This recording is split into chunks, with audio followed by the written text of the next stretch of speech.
Oh, you got 3 minutes of quality left, so. Good warm-up, Cam. Good warm-up. Yeah. Still in the game, mate. See, Jay's done this tactically, just...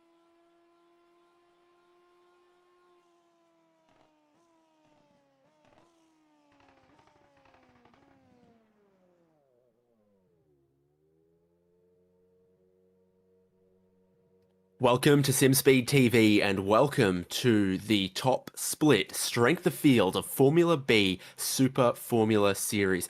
One of the most exciting racing categories anywhere in the world. They can even go flat out through 130R, and it has been a great iRacing season.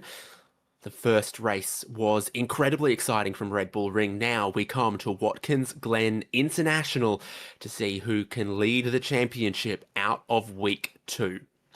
David Haynes with Cam Dance and Jay Kennedy, live here with SimSpeed TV coverage of Super Formula Series. Yeah, it should be a pretty good night of racing here. Watkins Glen always puts on a fantastic show. Doesn't matter if you're in open wheelers, tin tops, sports cars, it doesn't matter. You're always going to get an absolutely awesome race. And with these cars, especially, it is going to be awesome with the fact you've just got so much strategy around setup, overtake, and just general driving with the fact it's such a committed circuit as well. Timothy Fries-Larsen won our broadcasted top split a week ago, and no one has more points than him after round 1. But JT Smeaton and Adam Merchant remain close as you see the rest of the top 10 with more points on offer.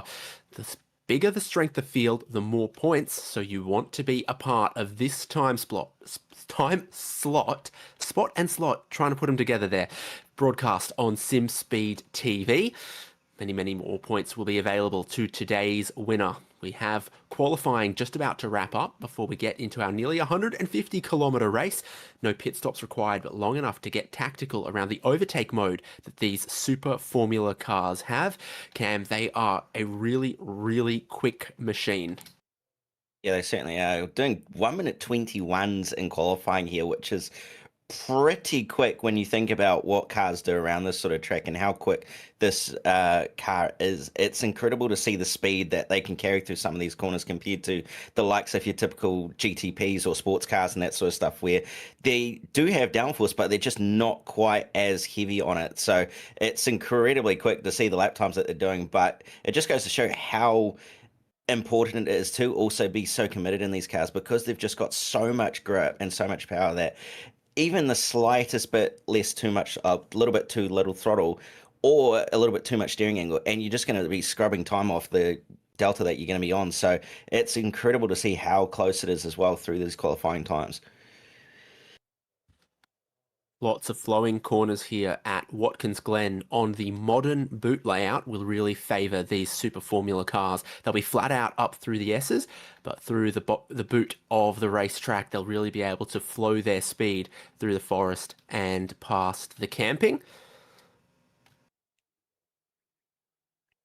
Yeah, and those two different sections as well is going to make it interesting to see what potential strategy guys have gone for in terms of setup, whether you go for a little bit higher downforce, just try and break away from the field through that boot section, or whether you go a little bit more low downforce to try and set yourself up nicely to be in a more defensive position on the straightaways. It's going to be really fascinating to see what happens and whether anybody's maybe going to struggle on the straights or maybe the other way around. It's going to be very fascinating, and obviously that overtake as well is going to make it a bit easier to defend as well if you do have that little bit too much downforce. So we'll see how it all plays out. We're heading to the grid now, and on pole position and in the top 3 of the championship points, Adam Merchant is the fastest in qualifying. Joris Steltenpool qualifying in 2nd, Dan Zhang in 3rd. Times are super close here with the Super Formula car. Jamie Byrne on the 2nd row. Valerio Tavares in 5th, Kostek Solovic in 6th. Field continues with Miguel Fechado, Daniel Avelon. Rob Manzamaker has qualified 9th, Brett Greaves in 10th, Caleb Brashear in 11th, and still within 1 second of the pole time, Dejan Paunov has qualified in 12th. Vesa Hila Olila in 13th, Gerard Roerts in 14th, William Miera in 15th, Jakob Obroslak in 16th, Ben Ford in 17th with Santiago Turiaga in 18th. Not to confuse with Santiago Urrutia, the TCR driver. Victor Sergio in 19th, and the last driver who set a qualifying time, Artur Kazimierski in 20th, Shane Lambert, Vitantonio Russo, and Blake Ward, no qualifying times. You only get 2 laps in qualifying. Some of the track limits here might have caught some people off guard. Yeah, that one surprised me. Very, very easy to just try and commit a little bit too hard to the exit of turn 1, for example, and just get an off track. But the revs are rising and we're getting ready to go racing here.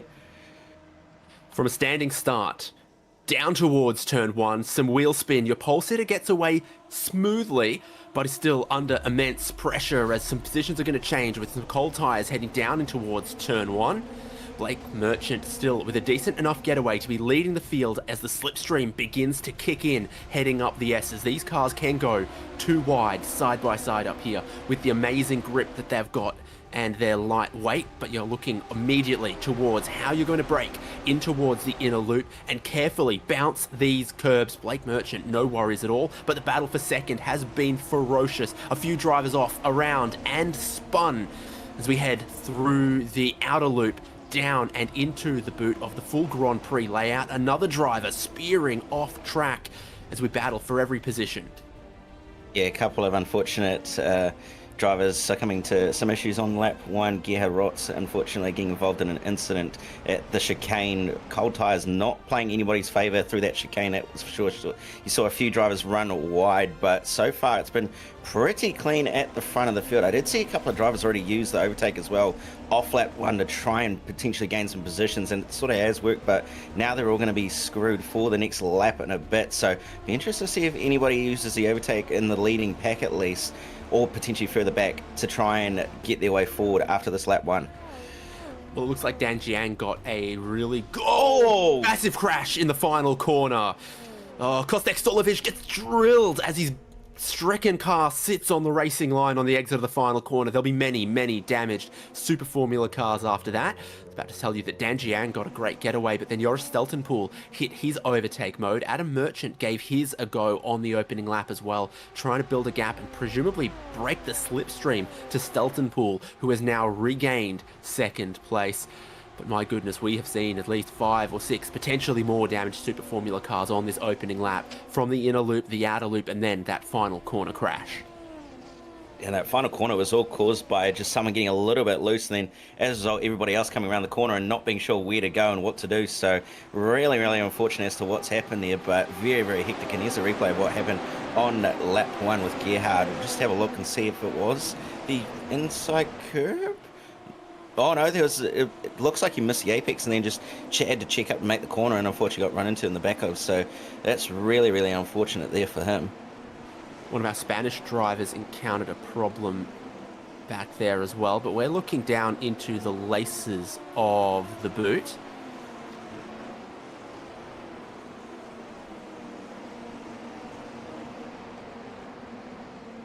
Yeah, I'm just going to see what happens to Santiago here. Potentially, well, I thought he would have spun in the air with how wide he got a little bit there. Very, very easy to catch the rear wheels on the grass, but wondering if it's just something. Is this potentially what replay that goes through to the final corner? It must be something to do with the final corner, because he's a little bit further back in the pack, and the crash happens a couple cars ahead of him. So we'll see how he ends up getting involved. The car's already spun in front of him, and he's come around the final corner, had nowhere to go, and someone else tobogganing down the pit straight there as well, so clearly 3 or 4 cars damaged from all of that. The leader begins lap 3 of 26.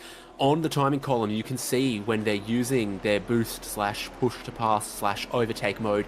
Works very interestingly in these Super Formula cars, where you start off with 200 seconds. You can engage the mode for extra horsepower, but once you disengage it, there is a significant cooldown time before you can engage it again. So if you do use it and then someone else closes up behind you, you can be vulnerable for a short time after you have engaged it, and these LEDs on the roll hoop give us an indication of some of that.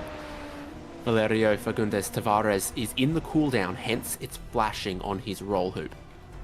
You can just see the flashing indicating that the battery is quote-unquote recharging, so it's on its cooldown timer at the moment, and then when it goes back to solid green, it means it is ready to use again as per what it is in front of him on the car of Dan Giange. And then when it's flashing obviously quite rapidly like it is with second place at the moment, the overtake has been engaged, so easy to quickly work out who's doing what. If you're in the driver's seat, a little bit harder because you've only got 2 mirrors behind you, but going to be no real takers for the overtake at the moment except for second place trying to catch up to Adam Merchant, who's done a pretty good job at the front of the field at the moment.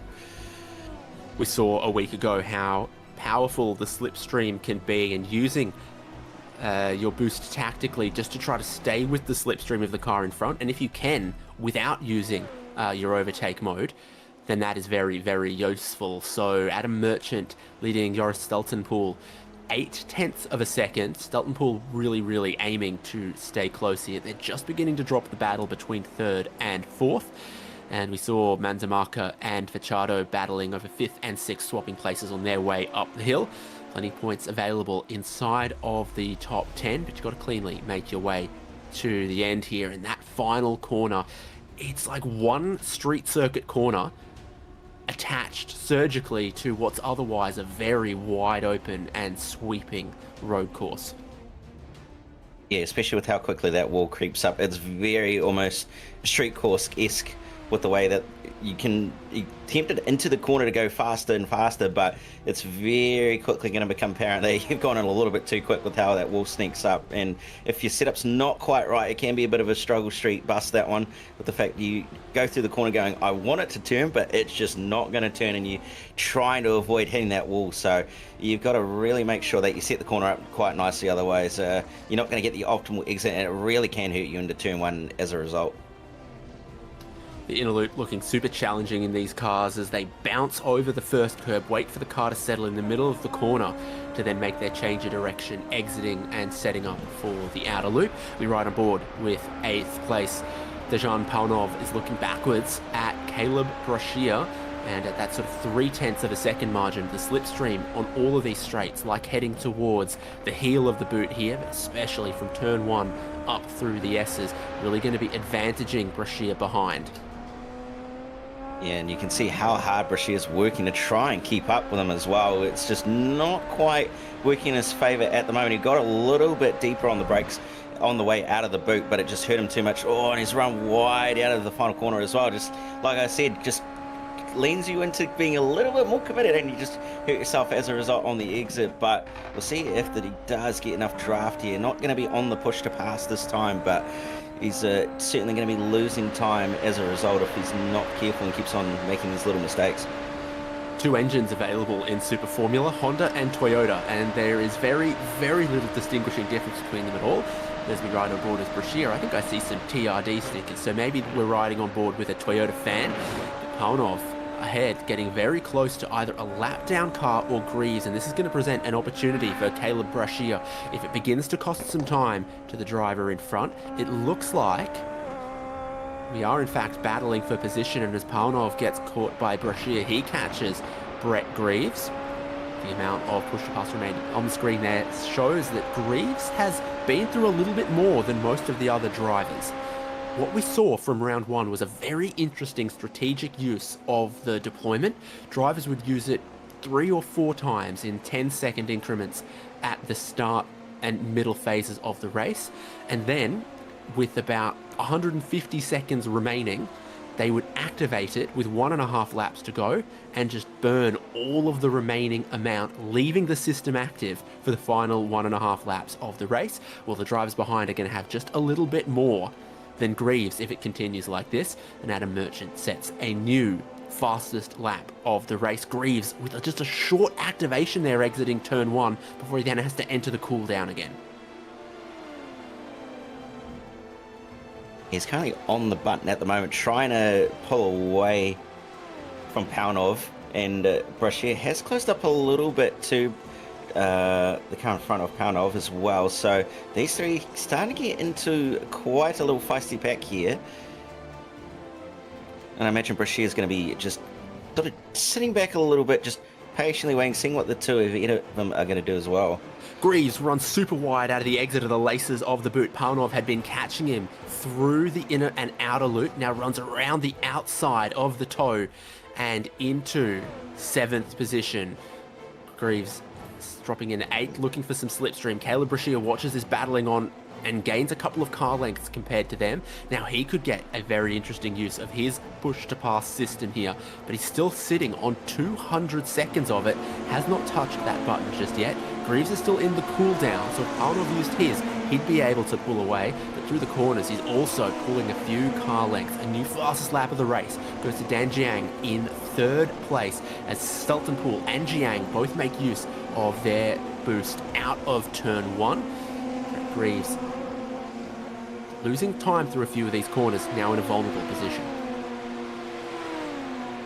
Yeah, you can see the difference of the push-to-pass as well. Palnov now using that push-to-pass out of turn 1, and Greaves, no real hope here, and despite the fact that he's not using it, it looks like Brashear's going to get around him. Not quite. It looked like he might have had a run and potentially gone around the outside at the chicane, but not going to happen. So he's just lost a bucket load of time to Palnov, have both of those drivers as a result of Greaves just not quite having the pace to keep up, obviously being on the cooldown with the push to pass, and then Brashear not quite having enough pace to get by, so they've lost a massive chunk of time as a result of that push to pass.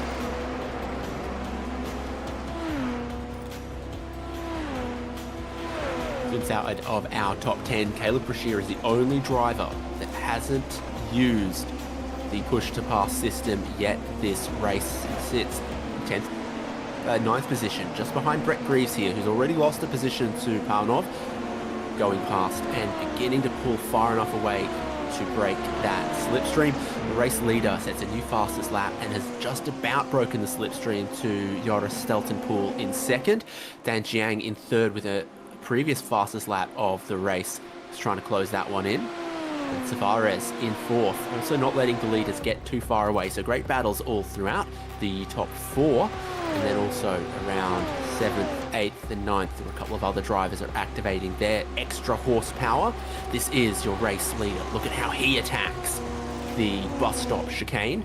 1.3 seconds clear, but also with way more boost still left in the tank compared to Stelton Pool, who I think needs to worry about 3rd and 4th place more than catching that leader. Adam Merchant is really king of Watkins Glen for the moment.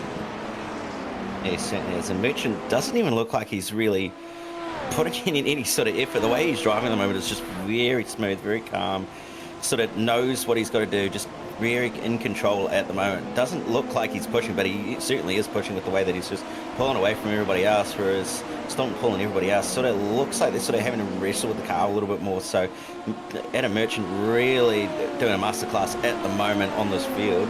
But this battle for second really starting to heat up a little bit with the fact Jiang's starting to push a little bit harder. He's within draft range to get a potential pass going, but whether the push to pass will come into effect this time down the straight, we'll see. Stelton Pool, and he does push the button, but Jiang no. So Dan Jiang not going to go for the push to pass this time, but Stelton Pool is try and close that gap up a little bit to Merchant and get a little bit of a gap between himself and Dan Jiang. And they're going to have to be careful as well, because 4th place is actually not too far away behind them as well. Yeah, Tavares has also been using his extra horsepower. He's closed in. He's got the fastest lap of the race in his back pocket. Now, if you really unleash a lot of that extra horsepower and left the system active for longer, you'd be able to set a fastest lap of the race, but then leave yourself a little bit vulnerable for later on. So that's another tactical element boiling away underneath this battle for these positions. Stelton Pool's been using more of it than Jiang. Tavares has been using more of it to try to catch. Expect in the final 3 or 4 laps to see a real flurry of usage of that system, and you musical chairs don't want to be caught without one when the music stops. So Merchant leading, extending that gap, breaking the slipstream, 2nd, 3rd and 4th. The battle we eagerly wait to see how it will play out. Haven't reached halfway point yet, so you're still managing your tyres, your fuel, but trying to position yourself for when you do unleash all of that horsepower at the end. Jiang, 3rd place through turn 1, has the system available to use if he wants it, but leaves it until he does give it just a little 3 or 4 second extra boost out of turn 1. I think that'll help him close in on Steltonpool, who didn't have the use of the system. So 1 lap later, Jiang is able to go through into second place. Waited for Steltonpool to use the boost, then Steltonpool was in the cooldown period, didn't have it active. Jiang caught up, used his, and is now back in at second place. This cat and mouse game between Jiang and Steltonpool has continued for now 11 laps.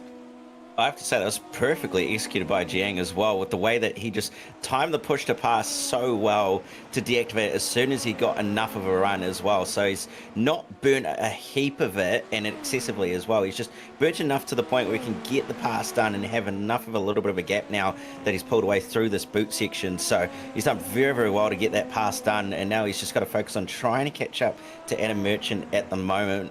Whether the Steltonpool come back at him with the overtake, it'll be interesting to see, but they do have to worry about Tavares as well, who's just going to be sitting there at the moment strategically with that push to pass he's got left. So now Dan Jiang in the cooldown period, no access to his extra horsepower. Adam Merchant sets a new fastest lap of the race. Steltonpool and Tavares both have the option of using some out of turn 1 here. Steltonpool runs a little bit wide over the curb, doesn't look like either of them have given it a go, and obviously the strategically best, most efficient usage of the system is exiting turn 1 to get your speed up for the longest run, up through the S's and towards the inner loop here. If you can use it to just get you that 0.2 of a second closer to getting into the slipstream of the car in front, then you really can get a big effect from just a small number of seconds of extra horsepower. That's what Jiang did a lap ago, and he manages to preserve that second place. Timing column, you can see a bunch of other drivers doing that turn 1 exit. Oh, and wide from Steltonpool through the laces of the boot. Catches a bit of understeer in the wash. Runs out into the grass. Dirty tyres now wide through the toe. And Tavares sits a car length behind him, but will need to be patient, I think, till the exit of turn 1 to try to set up that most classic overtaking maneuver. It did look like he was going to maybe have a look up the inside. I thought he might have had a look up the inside there as well with how close he was, but no, he's decided to be a little bit smarter and use the draft on the way up towards the chicane as well. So we'll see what happens here. But yeah, Steltonpool really pushing once Jiang got by, and unfortunately had a little bit of understeer through the chicane, and then also ended up running wide as well, as we saw on the laces of the boot, so that certainly didn't help him. Now Steltonpool on the button to try and get a little bit of a gap away from Tavares, but Tavares is still hanging in there with that draft quite nicely, so not losing a heap of time, and Steltonpool not getting as much time as he probably hoped. Tavares has won the game of chicken there. He's put Steltonpool under pressure. Steltonpool has used the system, and then Tavares hasn't, has sat behind, and then next lap Steltonpool will still be in the cooldown. Tavares will have that. So he sort of bluffed him there. And Tavares, that tactical element to this racing now goes into his favour. And with the mistake from Steltonpool, he's dropped out of the toe of Dan Jiang. Other battles deeper through the field. Vesahilya Olila in 13th place. Might have just lost a spot to Blake Ward. But Olilia, no, never mind, I won't try anymore. Sits behind Blake Ward, who did use push to pass a little bit earlier. Then Antonio Russo in 14th place, so another great three-way fight. But look how much more Russo has got in his push to pass remaining.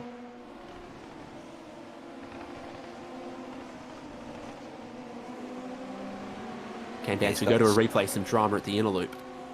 Yeah, it's been a little bit of drama. We'll see what happens here. Too much curb? Oh, not enough maybe, and it's just almost sent him off the road. He's managed to save that amazingly well. Got right out sideways and managed to hold on to that very, very well. How actually, and Steltonpool now getting passed by Tavares, who's done the perfect chicken scenario of obviously no push to pass the previous lap. Your opposition has used it. Use it the next time by, and he has got the job done. He has used it a little bit longer than I thought he might, but he's got the job done, and now he's going to be on the charge to try and catch up to Dan Jiang, who's not too far up the road and is also on the cooldown as well.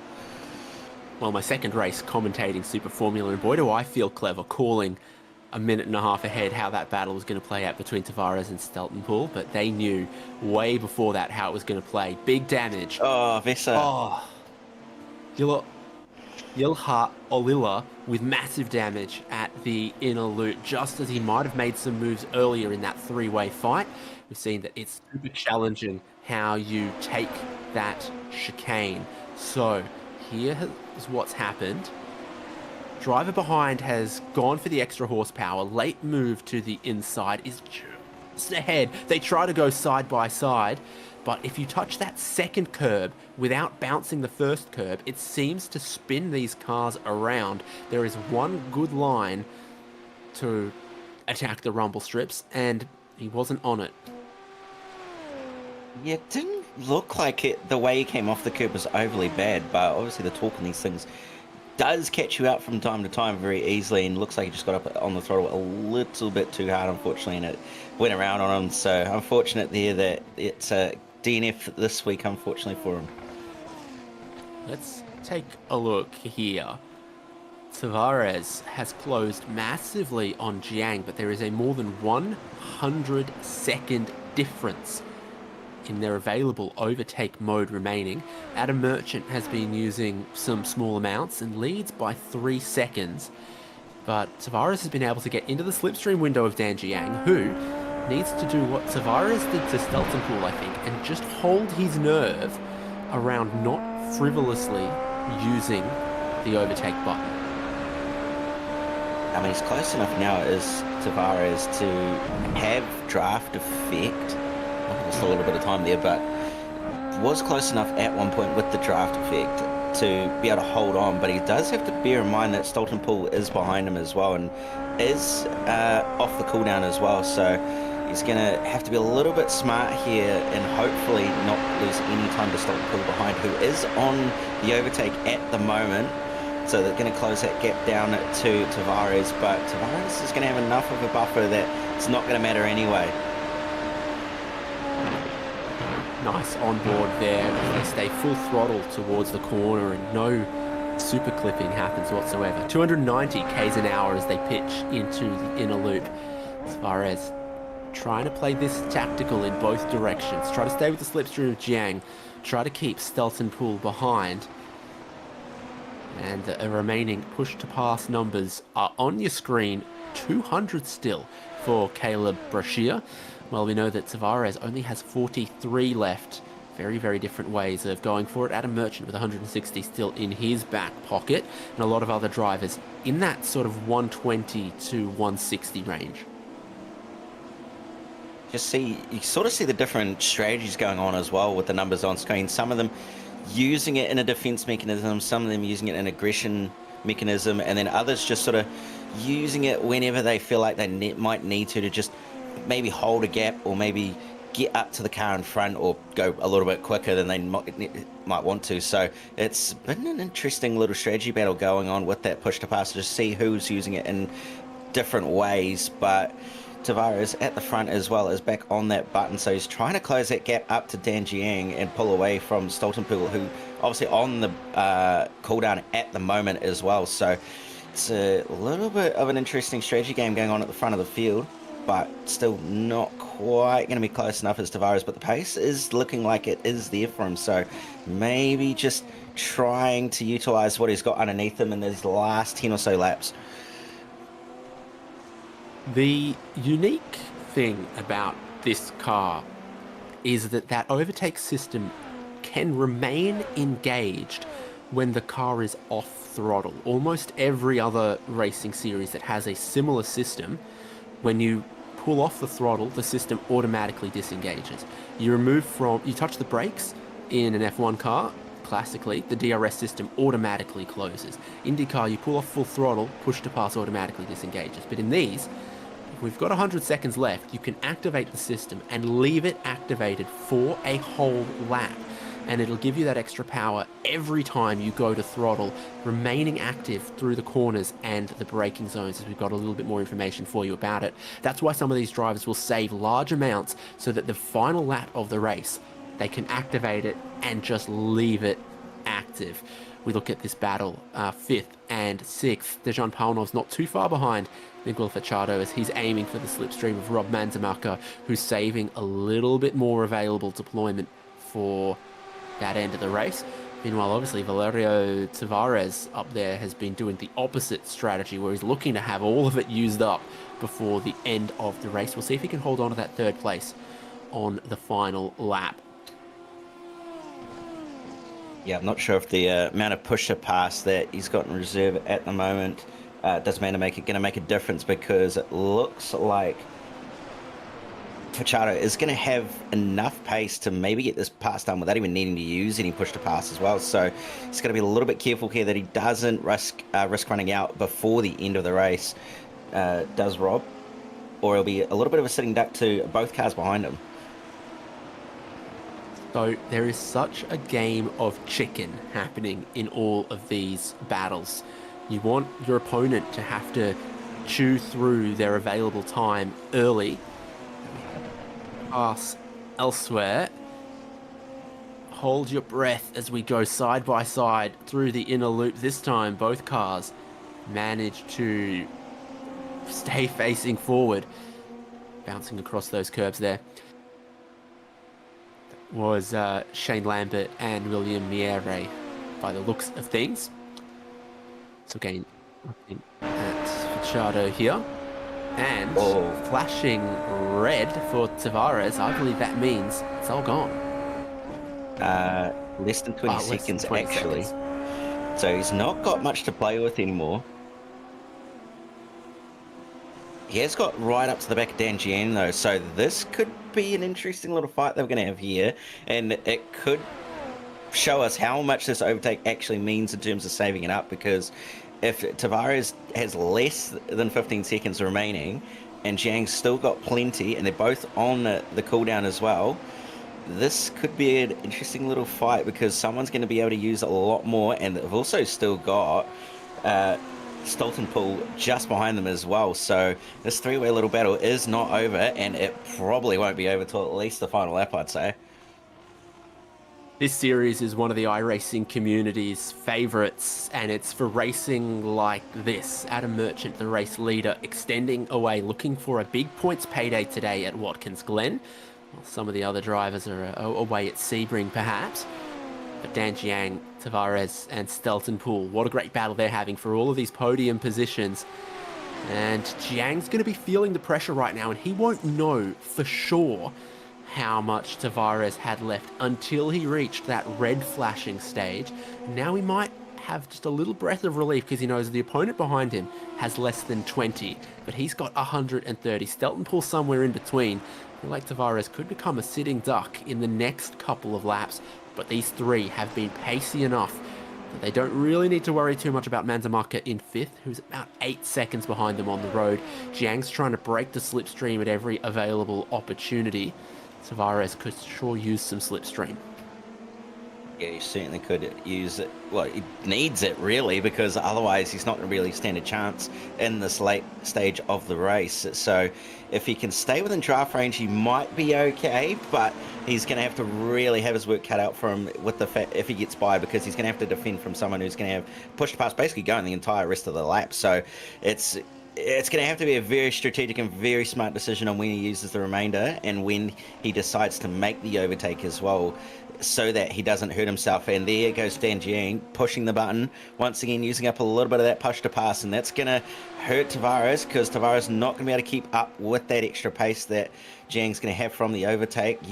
Didn't use a lot of it, only up to the top of the S's there, so just using it in little bursts at the moment is Jiang, but doing what he needs to stay ahead.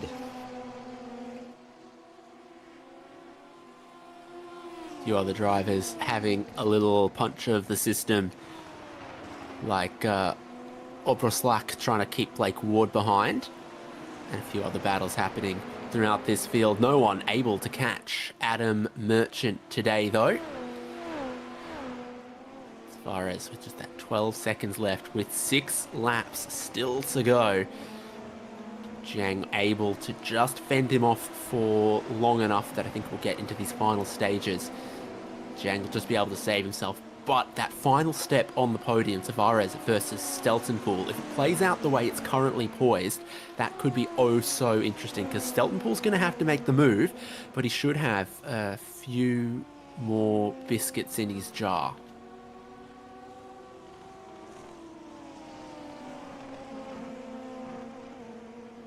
See How would you hard deploy it Tavares- in stealthy just- pools? That's a hard one because you kind of want to use it as late as possible, but you're starting to lose time to the cars ahead. So he's going to have to be a little bit smart here and might have to use it in the next lap or so he doesn't hurt himself right at the back end of this race. But I do wonder if Stomping Pool's maybe just sort of sitting back there, just waiting to see what these guys... Oh, and that's a big crash as well. I wish I didn't know that the intercooler is in the right-hand side pod in these cars, but unfortunately, with that amount of damage, it's all visible for all to see. And those bucking Bronco curbs of the inner loop claim another victim.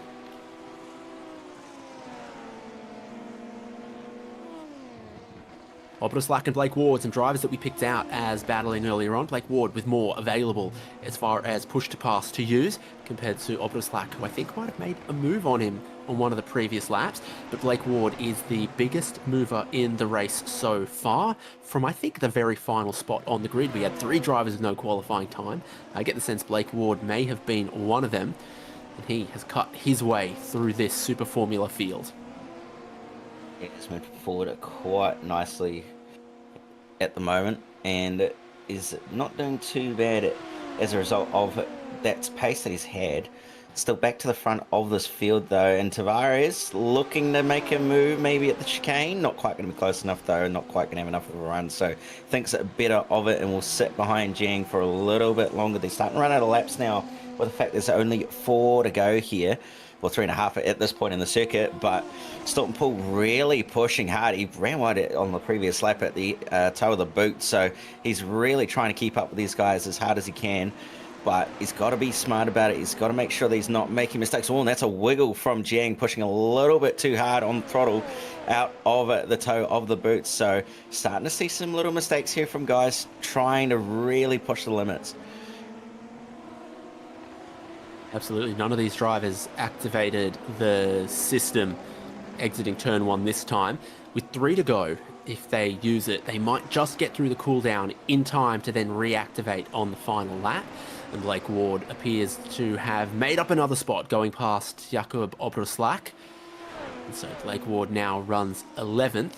17 of 23 starting cars are still on track. So 3 to go. And still, they all keep their finger off the button. Dejan Palnov is going to use some back in 7th place, trying to put some pressure on Miguel Facciato. But just in classic racing slipstream, Tavares closes up behind Jiang and then just checks his run and sits behind. I feel like track position is the only thing that Tavares could ever have to his advantage, given the state of the boost.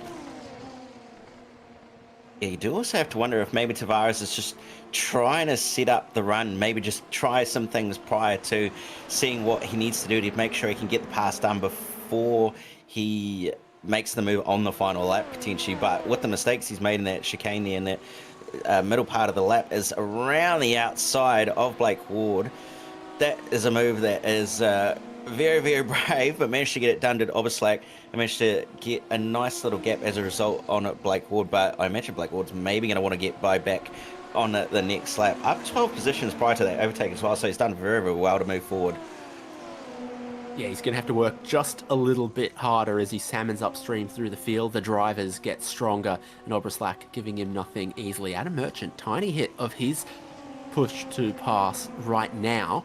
Hopefully that cooldown will then mean that he's able to, or is he just going to stay on it? Interesting to see what Adam Merchant does. Interesting to see that in this battle between 2nd, 3rd and 4th for big championship points and the podium spots, none of them activate it just yet. Dan Jiang holding on to that 2nd place.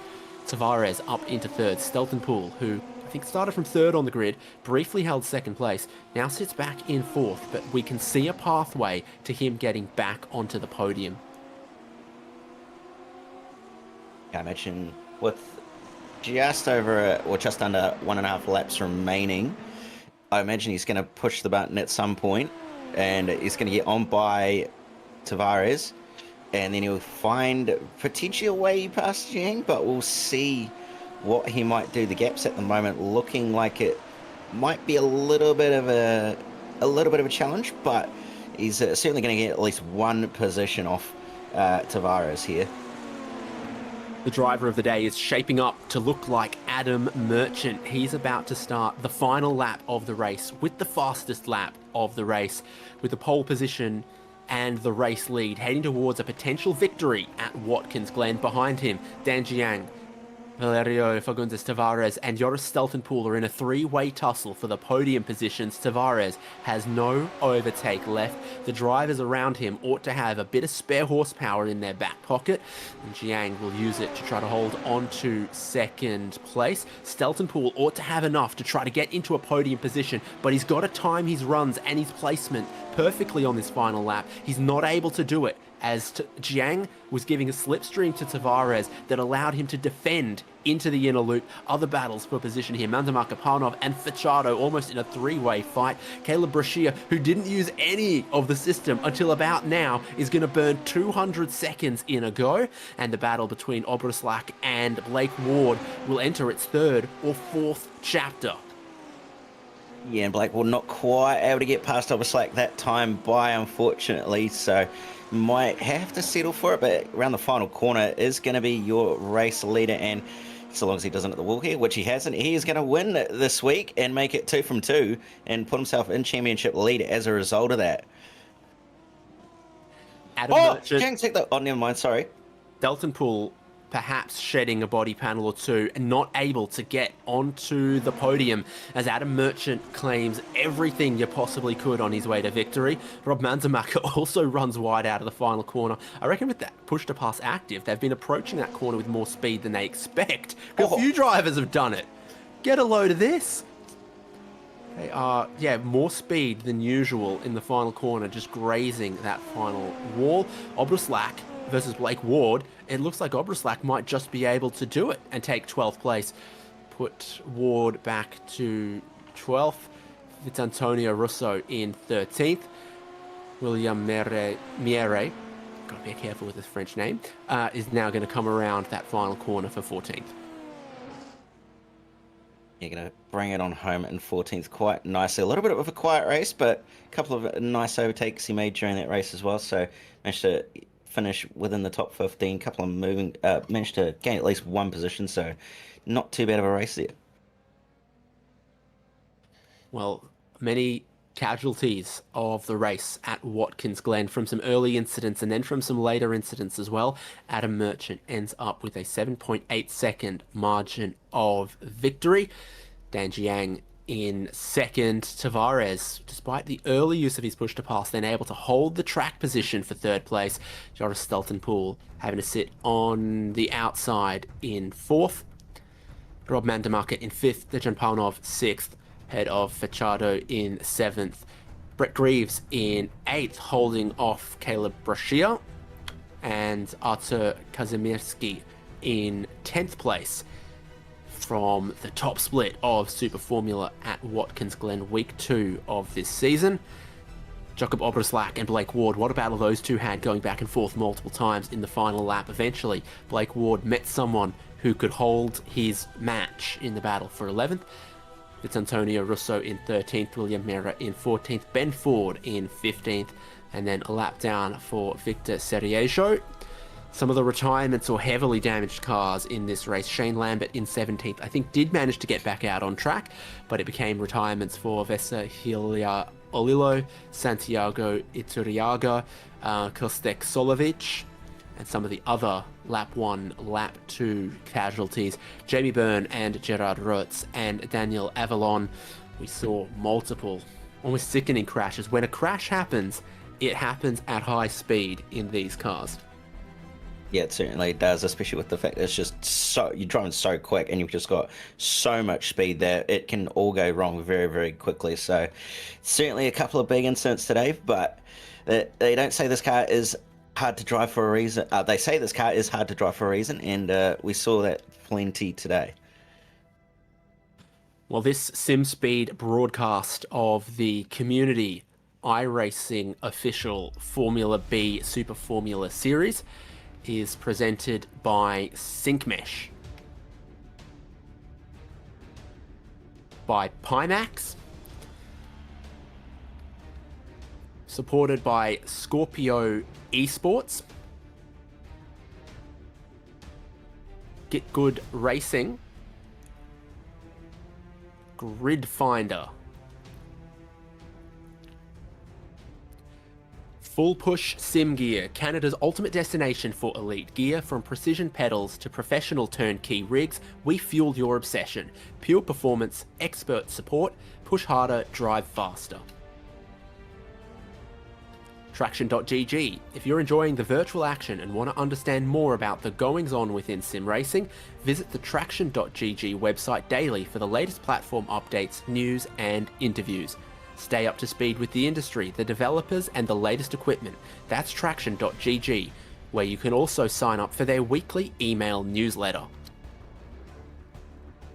Sim Racing Nation, the community for sim racing enthusiasts and motorsports professionals from around the world. They focus on fostering competitive racing and an environment for drivers of all skill levels.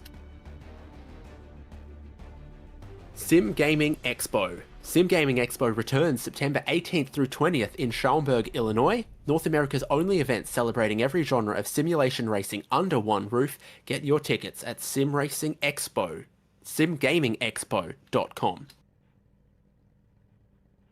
Tamash Setups. Take your iRacing setups to the next level with Tamash Setups. Get race-winning, well-reviewed setups for Super Formula and Super Formula Lights today. Head on over to tamashsetups.com or search for Tamash Setups on Patreon. Into the Apex podcast. The Into the Apex podcast follows the world of sim racing as if in a Discord on a Friday night or around the track campfire. See more at intotheapex.com.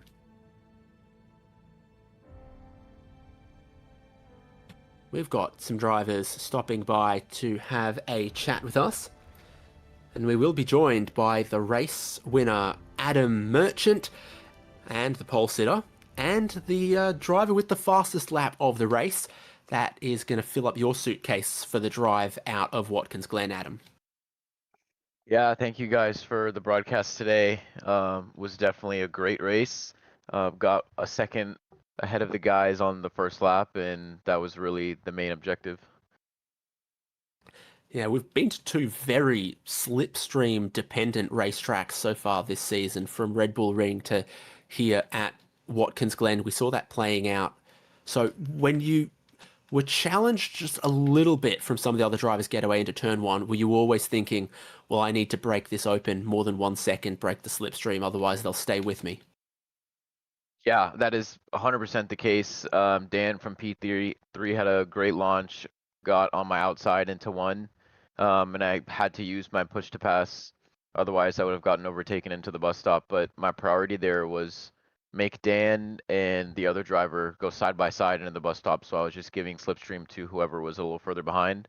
And then as they battle into the bus stop, that should open the gap up, which is exactly what happened. And then just try to keep that over a second once I got that gap. Have you ever ridden a mechanical bull, or is the inner loop chicane in Super Formula enough? They're basically the same thing. There are a couple of moments where it was a little sketchy, but eventually I was able to point a car as close to that barrier entering the boot. That's usually like the best line for me, and started to take it in sixth and find a rhythm there. Yeah.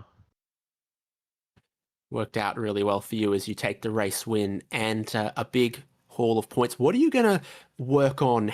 What can be improved for the final rounds of this championship, knowing that there's a few drivers that are going to come back with a vengeance next week? Yeah, I think making sure I qualify as close to the front as possible. Obviously today was great.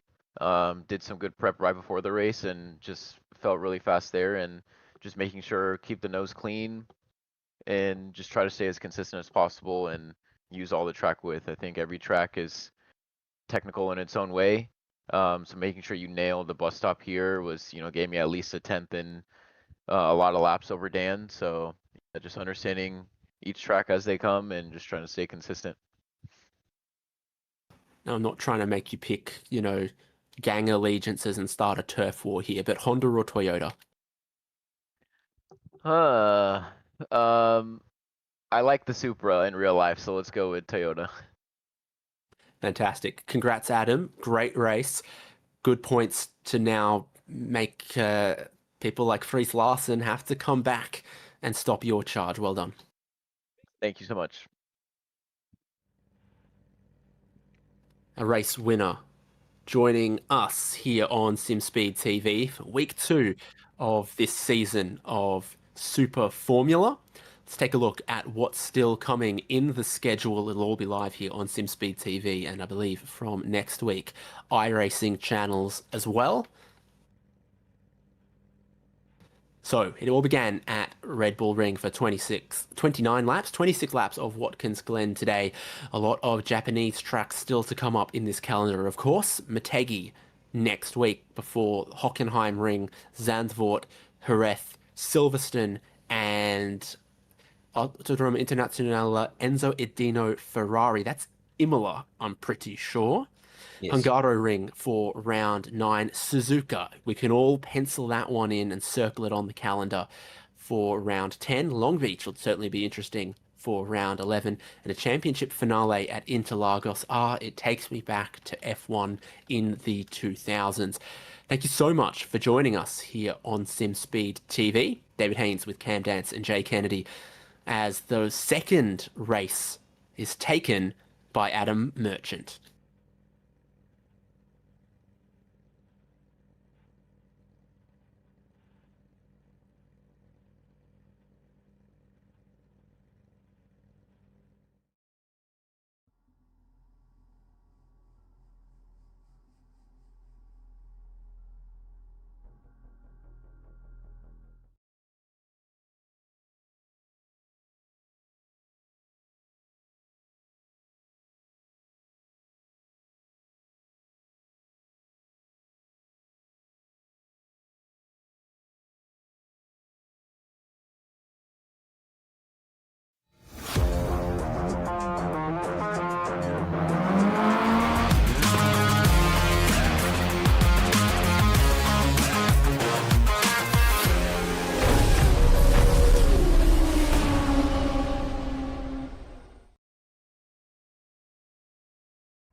Have you always dreamt of becoming a racing driver or turning passion into something real?